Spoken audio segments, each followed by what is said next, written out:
Hi, I'm Dave Kale. Welcome to this Christian Business Insights podcast show where my goal is to provide you with practical, actionable ideas to help you create businesses and careers of excellence and at the same time multiply your influence for the kingdom. I have been a Christian in business for over 30 years, and I have personally and contractually consulted with over 500 different sales organizations. So in these podcasts, I combine the lessons that I have learned with an out-of-the-box experience and perspective on Christianity that you will find challenging. And we put that together to provide you with practical insights and ideas that you can use to live better and lead better. Welcome to the journey.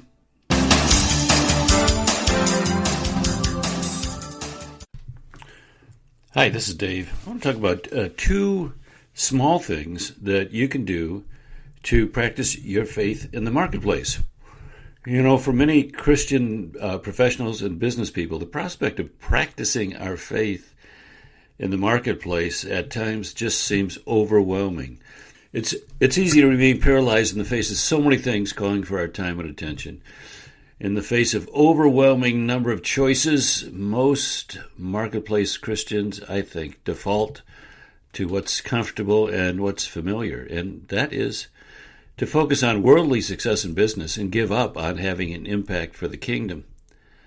It's an issue. In order to break through this inertia, here are two small things you can do. These are small acts that get you started and moving in the right path. So the first one, I know this is going to sound almost silly and so basic, but pay your bills on time.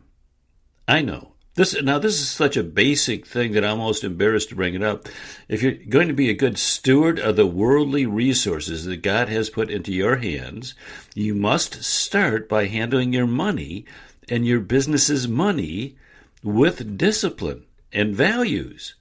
So when you choose to buy a home or rent the space, buy the car, invest in software, take on supplies, etc., you made a promise to your vendors and lenders that you would pay back according to their terms.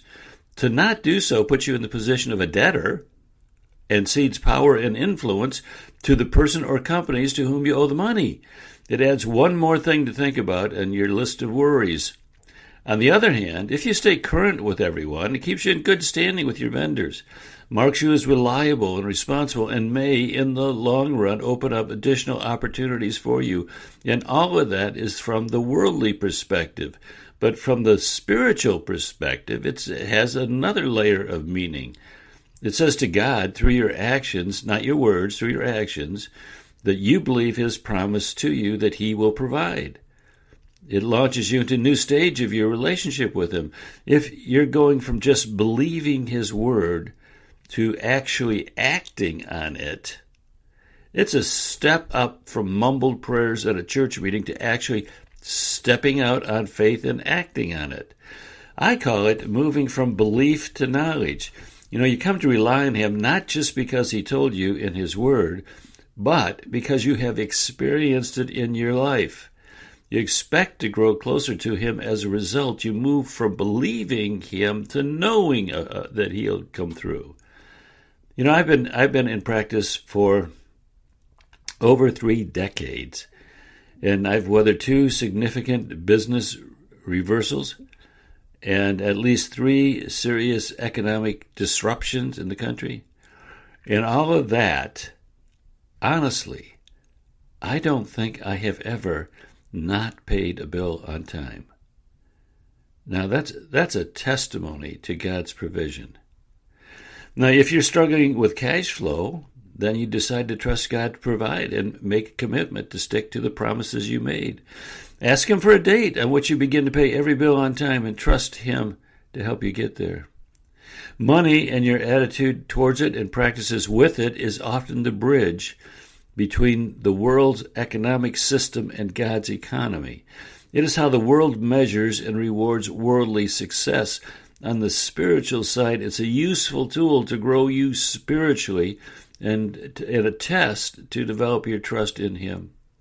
So, number 1, simple little thing, pay your bills on time. It's the start of something much bigger than that.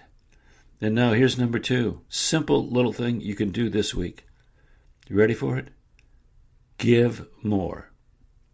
Okay, this refers to the quantity as well as the quality of your giving. So let's talk about quantity first, because that's where everybody's mind goes. In terms of quantity, if you're giving a fixed percentage of your income, no matter how you calculate it, you can add a percentage point today. So if you're contributing 10%, you could easily add 1, make it 11. Or whatever applies to you, wherever you're at, just think about adding a point or two. And when you do that, regardless of your current financial circumstances, you take the same step I mentioned above. You say to God through your actions, not just your words. You say, God, I trust you. You move from a worldly attitude towards money to a kingdom-oriented view of it. It's a step in that direction. Everyone listening to this podcast can do that today. Even if you're in adverse financial circumstances. I know that sounds a bit off, but I have, whenever I was in a time of financial pressure, I decided to increase my giving every time. And it was a statement to God that I trust His word. I trust Him, and I'm going to act on that trust. If you own a business and are not giving through the business, now is the time to consider giving from the business out of the business cash flow. The same rationale applies.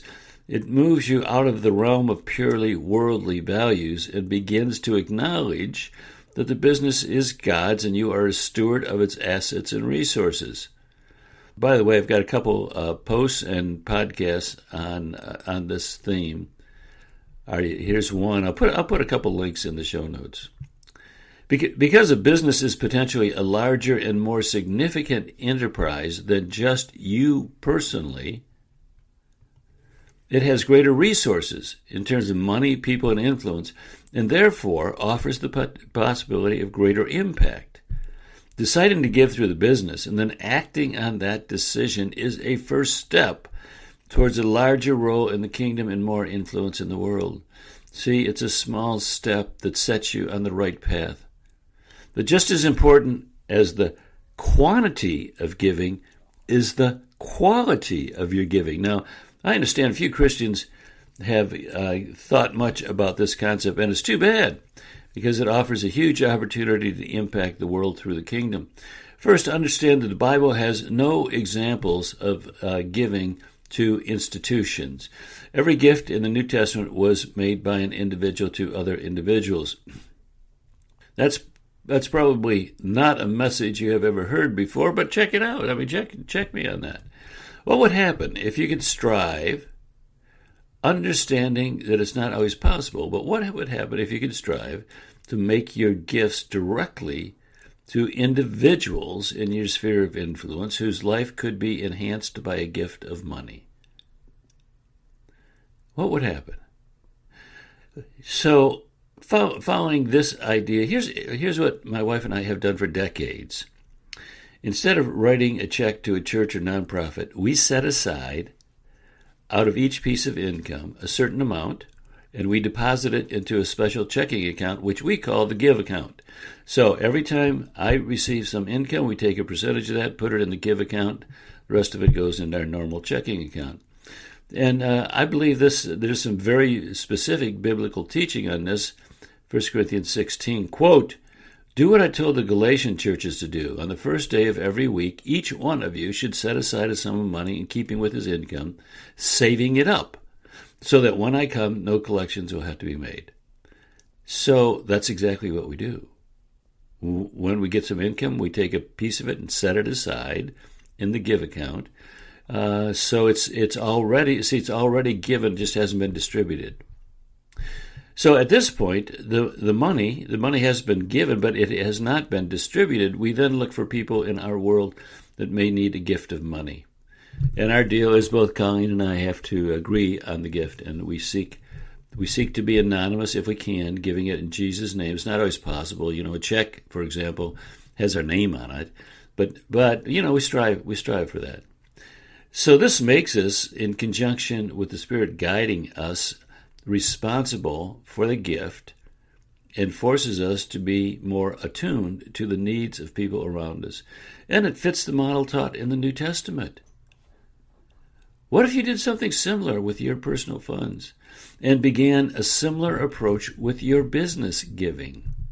Suppose you created a business fund dedicated to, quote, giving, end quote, and then ask for input from your employees, your vendors, and maybe even customers as to people whose lives could be impacted by a gift of money.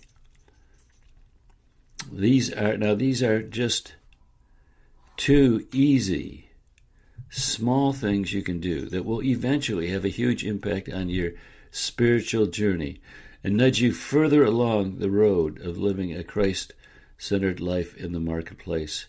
Both of these you can start right now.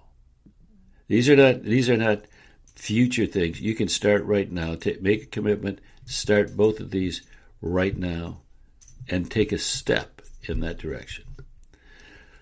Okay, I'm going to put some links to various other blog posts and podcasts on this theme. It's something I believe very strongly in, so I've done a number of articles and podcasts on it. So I'll put some links, and you can check it out if you'd like. Okay, that's it. We're done. Bye-bye.